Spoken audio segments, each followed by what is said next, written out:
we're seeing now pro-Putin disinformation. In fact, the headline over at Mother Jones, pro-Putin disinformation is thriving in online anti-vax groups, which makes me wonder how much of the online anti-vax stuff was being driven out of Russia to begin with. But let's do a bit of a deep dive into the reality of all this stuff, how it comes about, how it is that people believe these wackadoodle conspiracies. Kelly Weill is on the line. Kelly is a journalist with the Daily Beast and the author of a new book, Off the Edge: Flat Earthers, Conspiracy Culture, and Why People Will Believe Anything. The website, thedailybeast.com, and Kelly Weill, W-E-I-L-L, on Twitter. Kelly, welcome to the program. So let's start at the beginning. By the way, I love the piece over on Daily Beast, how the father of flat earthers arose from a nutty commune. And before we get to that story, why is it that we're so vulnerable to conspiracy theories? And tell us about this study where people were basically primed to believe a conspiracy theory, and sure enough, it worked out. Mm-hmm. You know, to an extent, everybody is susceptible to conspiracy theories.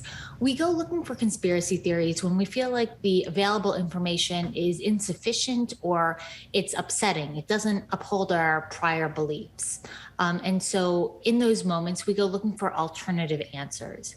Now, what's really interesting is that we found other instances that make people even more vulnerable to conspiracy theories. It turns out that if you put people in a frightening situation, they are more likely to believe a kooky explanation for it. So there are a lot of factors that go into conspiracy belief, and it's interesting to see which ones can emerge in moments like now when we have a lot of legitimate fear and confusion. I used to do international relief work, and I've worked literally all around the world on 4 continents.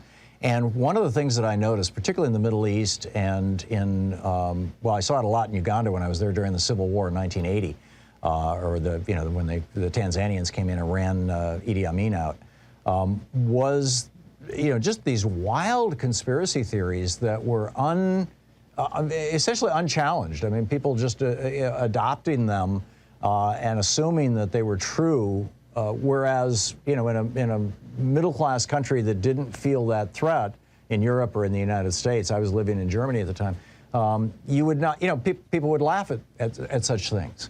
And in fact, when I tried to tell people about some of the stories I was hearing in some of these countries, they would go, that's crazy stuff. Is that what you're talking about? Yes and no. I mean, people are certainly more likely to believe outlandish conspiracy theories when the moment calls for it. Right now, in the fog of war, we're seeing a lot of really strange disinformation, which I think you alluded to in the opening to this program. So the stranger the circumstances, the stranger the possible explanation that people might turn to is. But, it's not just people in disadvantaged situations that can believe crazy things. And in this book, I dove into flat Earth, which actually emerged from reasonably well-off countries and still thrives among people who are, we would say, relatively advantaged. Yeah, tell us the story of, is it Maneh Fain or Fan? Maneh Fan. This was a failed utopia in the UK in the 1830s.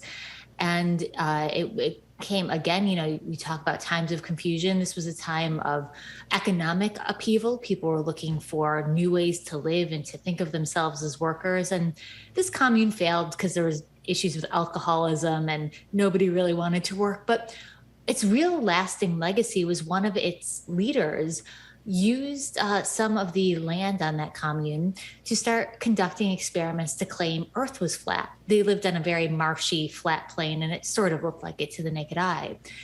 And after this utopia fell apart, he started looking for new ways to make business.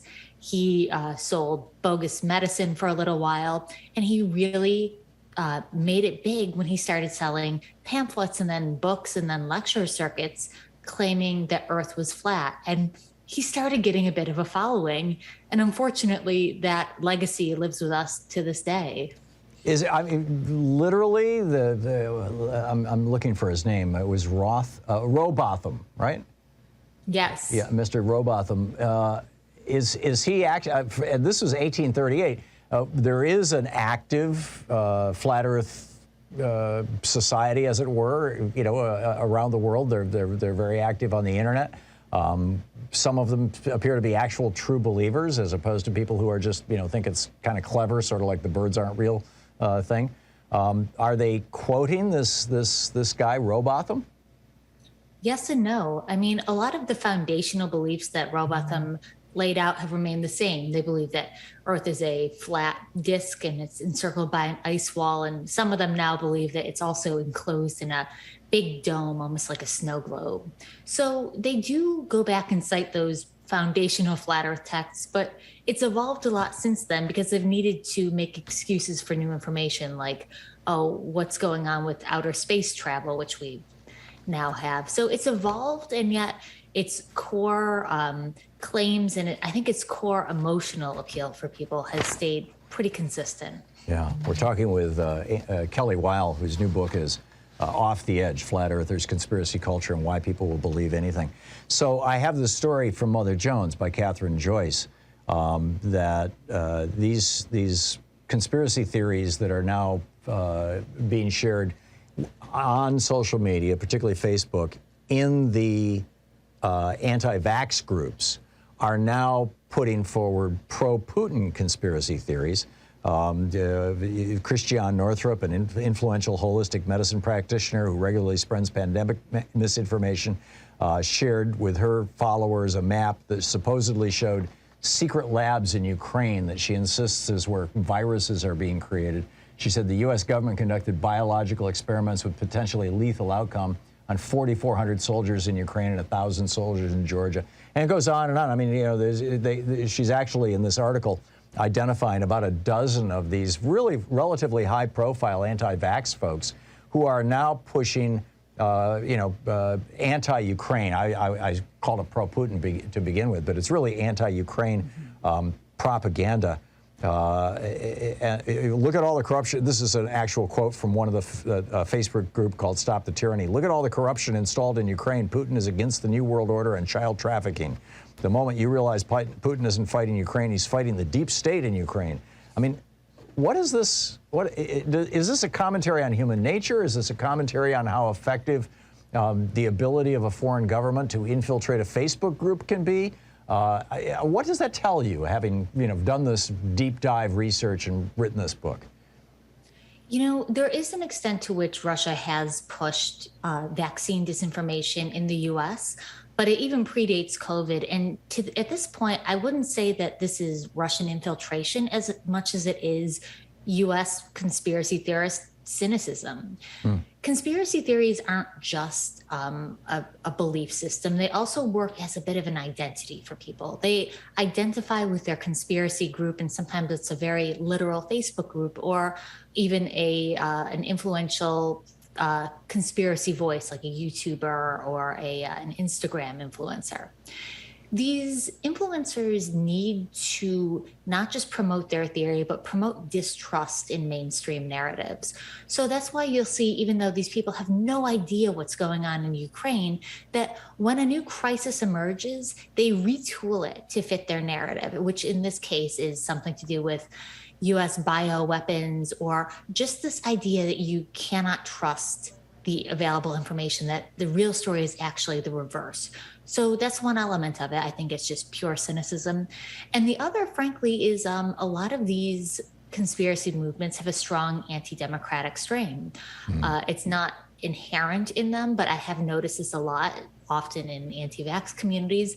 And there is a bit of a veneration of Russian strongman aggression. And I think a lot of these influencers are very primed to defend Putin in this moment. And so those two narratives, both being pro-Putin and being anti-fact, I think go hand in hand here. We have about maybe just a little bit more than 2 minutes before we're going to hit our hard break here. So we've got this synthesis of conspiracy theories, humans being primed to basically try to figure out how the world works. I mean, that's intrinsic to our nature.